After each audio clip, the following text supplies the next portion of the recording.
Hello learners, आप सभी को मेरा नमस्कार। मैं ब्रज किशोर मिश्रा आप सभी का लीगल मेंटर हार्दिक स्वागत है बेसिक शिक्षा के यूट्यूब चैनल पे।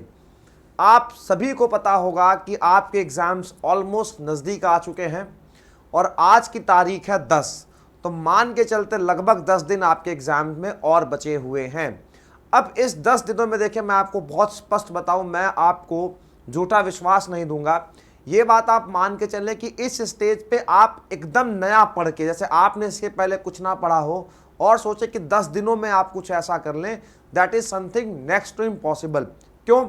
सिलेबस बड़ा है, आपने बहुत कुछ पढ़ना है, तो धीमे धीमे अगर आपने पढ़ा होगा तो इस पॉइंट ऑफ टाइम पे भी आपको लग रहा होगा कि साहब हमने तो कुछ पढ़ा नहीं है। तो ये बात मैं आपको बता दूं कि आपने अगर कुछ नहीं पढ़ा है तो मैं आपको ये नहीं कहने वाला हूं कि 10 दिन में आप सब कुछ पढ़ लेंगे।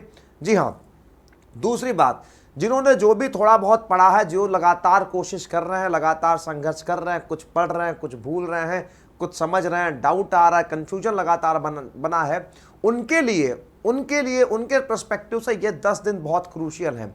देखिए, ये बात ध्यान के समझ के चलिएगा कि आखिरी जो ये 10 दिन आपके पास हैं, ये आपके लिए एक समझिएगा एक बफर टाइम है। इस बफर टाइम में आप क्या कर सकते हैं कि अपनी तैयारी को इन्हांस कर सकते हैं।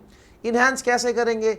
इन्हांस आपको करना, देखिए आज के ज़माने में जो आज की रिक्वायरमेंट है एग्जाम्स को क्रैक करने की, वो दो चीज़ों पे बेस्ड है। हार्ड वर्क तो है ही, हार्ड वर्क का कोई सब्स्टिट्यूट नहीं है। दूसरी चीज़ जो ज़रूरी है आज के पैरालांस में, वो है स्मार्ट वर्क। आपको अपने स्किल का यूज़ करना है, आपको स्मार्टली काम करना है। तो ये बात आपको विशेष रूप से ध्यान रखनी है। लीगल स्टडीज में आप 10 दिन में क्या ऐसा स्पेशल कर सकते हैं, क्या ऐसा खास कर सकते हैं जो आपकी तैयारी को एक एज दे, या फिर अगर आपने पढ़ा हुआ है, आपको लगता है कि आपकी तैयारी जो है बहुत कायोस में है, बहुत सोफिस्टिकेटेड नहीं है, वहां पे मैं आपकी क्या हेल्प कर सकता हूं, जरा मैं आपको बताता हूं। लगभग आप मान के चलें तो मोटा मोटा लीगल स्टडीज एनसीईआरटी में आपको इतने चैप्टर्स पढ़ाई करने हैं। आपको जुडिशरी पढ़ना है, उसके बाद आपको 4 टॉपिक्स पढ़ने हैं लॉ के, दैट इज प्रॉपर्टी लॉ आपने पढ़ लेना है। प्रॉपर्टी लॉ के बाद आपको पढ़ना है कॉन्ट्रैक्ट लॉ, कॉन्ट्रैक्ट के बाद टॉर्ट है, टॉर्ट के बाद क्रिमिनल लॉ है। उसके बाद आपने एडीआर पढ़ना, अल्टरनेटिव डिस्प्यूट रेजोल्यूशन। साथ ही साथ उसके बाद आप ह्यूमन राइट्स इन इंडिया पढ़ेंगे। उसके बाद आप पढ़ेंगे तो लीगल प्रोफेशन, उसके बाद लीगल सर्विसेज और इंटरनेशनल कॉन्टेक्स्ट। इस पूरे सिलेबस को बेटा जी मैंने 2 हेड में आपको यहाँ पे लिख के दिखाया है। एक पार्ट 2 है, एक पार्ट 1 है। पार्ट 1 में ये आपके सामने 4 मेजर जो लॉ के सब्जेक्ट्स हैं, प्रॉपर्टी, टॉर्ट, कॉन्ट्रैक्ट और क्रिमिनल लॉ, साथ ही साथ लीगल मैक्सिम्स हैं। ये अगर सेकंड पार्ट आप देखेंगे तो वहां पे जुडिशरी लिखा हुआ है, ह्यूमन राइट्स है, एडीआर है, लीगल प्रोफेशन, लीगल सर्विसेज और इंटरनेशनल कॉन्टेक्स्ट। इस पॉइंट ऑफ टाइम में आपको कोशिश करनी है कि ऑलमोस्ट एक दिन के अंदर डेली आप जुडिशरी वाला चैप्टर उठाएं। अब जुडिशरी वाला चैप्टर उठाइए तो पढ़ क्या सकते हैं, जुडिशरी उठाइए, आप देखिए पीआईएल क्या है, साथ ही साथ एडवर्सरियल इंक्विजिटोरियल सिस्टम क्या है, इसके अंदर सुप्रीम कोर्ट के बारे में आर्टिकल्स बताए गए हैं, original jurisdiction, advisory jurisdiction, appellate jurisdiction, 136 आपने उसको देख लिया। जजेस के लिए जो हिस्ट्री थी, फर्स्ट जजेस केस, सेकंड जजेस केस, उनको देख लिया। साथ ही साथ जजेस के अपॉइंटमेंट कैसे करते हैं, रिमूवल जजेस इंक्वायरी एक्ट, उनको देख लिया, जुडिशियल रिव्यू देख लिया, बेसिक स्ट्रक्चर डॉक्ट्राइन देख लिया। एक दिन मतलब आपने कोशिश करनी है कि डेली एक मेजर पोर्शन जुडिशरी पढ़े और साथ में एक छोटा टॉपिक पढ़े। उसके बाद आप ह्यूमन राइट्स पढ़े, छोटा टॉपिक। अब ह्यूमन राइट्स में आपको आर्टिकल 12 से लेकर आर्टिकल 32 तक आपने पढ़ लिया। क्वासी जुडिशियल बॉडीज है, उनको एक एक बॉडीज को डेली याद कर लिया। साथ ही साथ इधर एक टॉपिक आप पढ़ते जा रहे हैं। उसके बाद एडीआर, आपने एडीआर पढ़ा तो आर्बिट्रेशन क्या, आर्बिट्रेशन के टाइप्स देख लिए, मेडिएशन उसके टाइप्स देख लिए, लोकपाल को डिटेल में पढ़ लिया। साथ ही साथ आर्बिट्रेशन, ये आपके जो एडमिनिस्ट्रेटिव ट्रिब्यूनल्स है उनको देख लिया। तो कहना है कि आपकी ये प्रायोरिटी कि ये मेजर सब्जेक्ट्स हैं। पिछले साल अगर आप बताऊं 2022 में एक एक चैप्टर से 8-8 सवाल आए थे, इंटरनेशनल कॉन्टेक्स्ट से 4-4, 5-5 सवाल आए थे, लीगल प्रोफेशन से 3-3, 4-4, 5-5 सवाल खाली बीसीआई के रोल पे, सीनियर एडवोकेट के बारे में, एडवोकेट ऑन रिकॉर्ड के बारे में। साथ ही साथ लीगल सर्विसेज से भर के सवाल पूछे गए थे, लीगल सर्विसेज से खूब भर के सवाल पूछे गए थे। इंटरनेशनल कॉन्टेक्स्ट में जो इंटरनेशनल ऑर्गेनाइजेशन है उनके बारे में पूछा गया था, public international law, private international law के बीच के डिफरेंस के बारे में पूछा गया था। तो आप क्या कर सकते हैं कि डेली एक चैप्टर आप ये आपके मेजर उठाएं, साथ ही साथ एक लॉ वाले। ये करते चलेंगे तो 5 दिन के अंदर एक मेजर सब्जेक्ट, एक छोटा सब्जेक्ट, मेजर छोटा करके आप लगभग 5 दिनों के अंदर इसको वाइंड अप करेंगे। उसके बाद जो ये आपके लीगल मैगजिम्स है, लीगल मैगजिम्स अगर मान लीजिए 30-35 लीगल मैगजिम्स है, अगर आपने उनको पढ़ लिया, आपकी किस्मत ठीक ठाक रही, 2-3 सवाल भी आ गए तो आपका एक ठीक ठाक वेटेज ये दे देगा। रट्टाफिकेशन है, डेली 2-2, 3-3 भी याद करेंगे, बिल्कुल याद हो जाएगा। 2-4 ही नाम बड़े हैं, अदरवाइज बाकी नाम ऐसे हैं कि आप खुद से न्यूमेरिक्स बना के उसे याद कर सकते हैं। अब आता है इस टाइम पे आपको करना क्या है। तो आप सभी को पता है मैं एनसीईआरटी के अलावा कुछ और बातें करता नहीं और मेरी गाइडिंग रेफरेंस एनसीईआरटी है, तो मेरे लिए एनसीईआरटी ही माता पिता है। तो मैं एनसीईआरटी को ही आपको कहूंगा कि आपकी एनसीईआरटी को आपने मल्टीपल टाइम रिवीजन करना है, बार बार रिवीजन करना है, एनसीईआरटी ही आपको बार बार तैयार करनी है। साथ ही साथ आपने क्या करना है, आपने अपने नोट्स बनाए होंगे, उसी नोट्स के अंदर क्या कर ले, सारे आर्टिकल्स एक जगह कंपाइल कर ले, सारे सेक्शंस को एक जगह कंपाइल कर ले। फॉर एग्जांपल कॉन्ट्रैक्ट लॉ के 2-4 सेक्शंस हैं, ट्रांसफर ऑफ प्रॉपर्टी एक्ट के 2-4 सेक्शंस हैं, कन्वेंशंस हैं, आप जब इंटरनेशनल ह्यूमन राइट्स वाला पढ़ेंगे तो 2-4 कन्वेंशंस हैं, उनको आपने नोट कर लिया, अनसेटल्ड मॉडल वगैरह उनको नोट कर लिया। तो एक जगह आपने आर्टिकल, सेक्शन, कन्वेंशंस नोट कर लिए उसी अपने नोट्स के अंदर। साथ ही साथ जैसे 12 से 32 आपने पढ़ना है, 131 पढ़ना है, 136 है, 50 है, 51 है, इन सबको आपने नोट कर लिया एक जगह।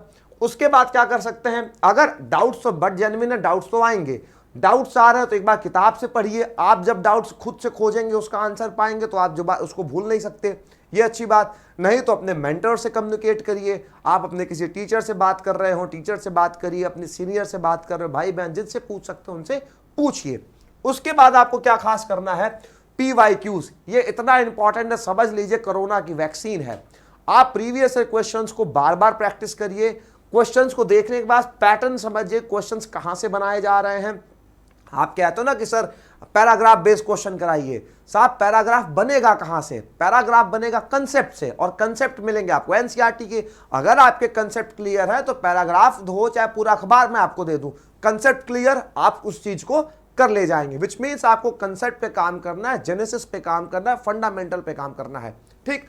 उसके बाद आपने प्रैक्टिस करनी है। अगला सवाल कि साहब ये PYQ मिलेगा कहां, आप बेसिक शिक्षा के ऐप पे जाएंगे, वहां फ्री सेक्शन में ये आपको प्रीवियस क्वेश्चंस अवेलेबल होंगे। दूसरी बात अब आपको ध्यान क्या रखनी है कि कम से कम 6 घंटा सोना है। ये बात आप समझिए, आप अपने लिए अगर आप हेल्दी नहीं रहेंगे, आपको पढ़ाई के साथ साथ हेल्थ का भी ध्यान रखना है। कम से कम 6 घंटा सोइए, सोने के बाद भी आपके पास सफिशिएंट टाइम बचेगा, फिर आप उसमें पढ़ाई जरूर कर सकते हैं। आपके बॉडी को, आपके दिमाग को एक रेस्ट चाहिए होता है, रातें बनी है सोने के लिए। आप सोइए, आराम करिए, दिमाग को रिफ्रेश करिए। आगे आने वाले जब आप नेक्स्ट डे मेहनत करेंगे तो दिमाग को रिफ्रेश करिए, तो थोड़ा सा रेस्ट जरूर लें, ये बहुत जरूरी है। उसके बाद मिनिमम रिसोर्स, आप अपने रिसोर्सेस को मिनिमम करिए।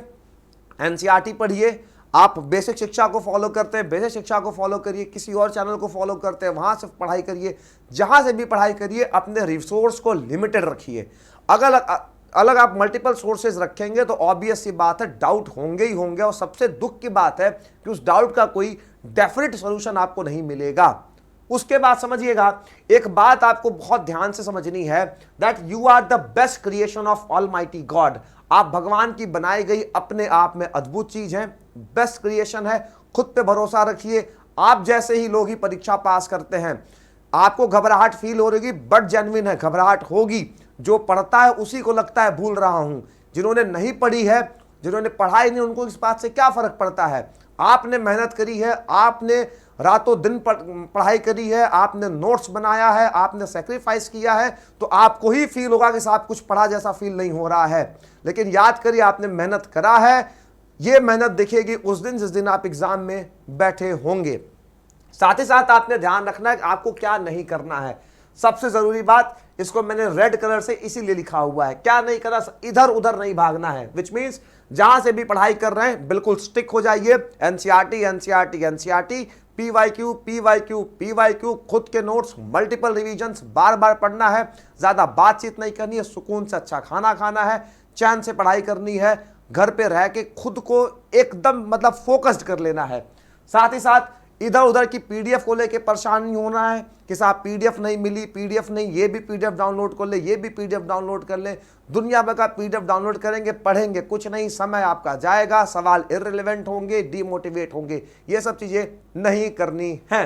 उसके बाद क्या करना है, कुछ नया ऐड नहीं करना है कि जैसे फॉर एग्जांपल आप कोई केस पढ़े तो लगे केशवानंद भारती का पूरा जजमेंट पढ़ रहे हैं, Vishakha versus state of Rajasthan का पूरा जजमेंट नहीं। इस बात का विशेष ध्यान रखिएगा, मैं आपको बता दे रहा हूं, जिन केसेस के फैक्ट आपके एनसीईआरटी में लिखे हैं उनके फैक्ट पढ़ लीजिए। जिन केसेस में फैक्ट्स नहीं लिखे हैं, जिन केसेस का इस्तेमाल करा गया किसी स्पेसिफिक रेफरेंस को बताने के लिए, एज ए रेफरेंस के तरीके से यूज करा गया है, तो जो एक्सट्रैक्ट उस जजमेंट का यूज करा बस उसको समझिए, उसको ध्यान में रखिए। जैसे एमएच हॉस्कॉट वाला केस है, ठीक है, फॉर एग्जांपल आपका एक एमएच जॉर्ज वाला स्ट्रिक्ट लाइबिलिटी का केस है, करतार सिंह का केस है। इन केसेस में तारा सिंह वाला जो केस है, इन केसेस के अंदर जो बातें लिखी गई हैं उनको आप कम से कम दिमाग में समझ लें, उनके फैक्ट्स को आप समझने जाएंगे, that will consume your additional time, जो आज के समय में आपके पास नहीं है। तो इस बात का विशेष ध्यान दें, जो फैक्ट आपके बारे में आपकी किताब में लिखा है एनसीईआरटी में, हाँ नो डाउट उनके फैक्ट आपको पता होने चाहिए। अदरवाइज जिनके फैक्ट्स नहीं लिखे हुए हैं, जिनके ऑब्जर्वेशंस लिखे हुए हैं, जिनमें कुछ बातें लिखी गई हैं, उनको समझ लीजिए, उनको दिमाग में उतार लीजिए। अननेसेसरी डिटेल में जाने की कोई आवश्यकता नहीं है। और फिर से मैं कह रहा हूं कि एनसीईआरटी के बाहर कुछ नहीं करना है। अब आती है सबसे इंपॉर्टेंट बात कि हम आपकी मदद कैसे करेंगे, हम बेसिक शिक्षा हम आपकी मदद कैसे करेंगे। तो सबसे बड़ा सिंपल सा तरीका यूट्यूब के माध्यम से, जिस माध्यम से आप इस वीडियो को देखेंगे तो आप जानेंगे हमारे यहाँ 500 चल रहा है, 500 नॉकआउट। हम वहाँ पे आपको डिस्कस करेंगे 500 सवाल। लगभग आज के प्रेजेंट टाइम पे, जिस टाइम में वीडियो बना रहा हूँ, इस टाइम पे लगभग हमने 230 क्वेश्चंस प्रैक्टिस कर लिए हैं। साथ ही साथ 2020 की वीडियो जाती, इंपॉर्टेंट आर्टिकल्स की जा रही है, साथ ही साथ केस लॉस की वीडियो आपको 2020 में मिलेगी। उसके बाद क्या है, ई बुक। ई बुक क्या है, एनसीईआरटी का बिल्कुल सोफिस्टिकेटेड वर्जन है, बिल्कुल अलाइन कर दिया गया, इस फैक्ट्स को छांट के बनाया गया। तो ये आपको बेसिक शिक्षा के ऐप पे अवेलेबल है। साथ ही साथ क्रैश कोर्स। क्रैश कोर्स क्यों है, जब आपको रैपिड रिवीजन करना है, विच मीन्स आप 4 घंटे बैठे और 2 चैप्टर आपने कंप्लीट करना है, तो क्रैश कोर्स वहां आपकी हेल्प करेगा। साथ ही साथ आपको मिलेगा मॉक टेस्ट। ये सारी जो चीजें हैं, यूट्यूब को छोड़ के सारी चीजें आपको हमारे बेसिक शिक्षा के एप्लीकेशन पे मिलेंगी। एक बात मैं आपको फिर से बता दे रहा हूं, 3 चीजों का ध्यान रखना आपने सबसे जरूरी। पहला, हालांकि मैंने आपको बताया 3, देखिए उंगलियां दिखाई 4, तो 4 ही समझ लें। पहला चीज आपको ध्यान देना एनसीईआरटी, दूसरा पीवाईक्यू, तीसरा रिवीजन, और चौथा अपने आप में बिलीफ रखिए। इट इज यू, जो बच्चा इस वीडियो को देख रहा होगा, आप ही इस एग्जाम को क्रैक करेंगे, and you are the best creation of this almighty. तो आप सभी को खूब सारी बधाई। आने वाले समय में आपसे फिर मुलाकात होती रहेगी। मन लगा के पढ़ाई करें, घबराएं नहीं। ये एग्जाम का बट ऑब्वियस नेचर होता है, एग्जाम जब नजदीक आएगा घबराहट होगी। आपने पढ़ा होगा, आपको लगेगा साहब हमने कुछ पढ़ा नहीं है, घबराइए मत। ये 10 दिन खूब मन लगा के पढ़ाई करिए और यकीन मानिए आपका सिलेक्शन जरूर होगा। This is Braj Kishore Mishra signing off, and thank you very much.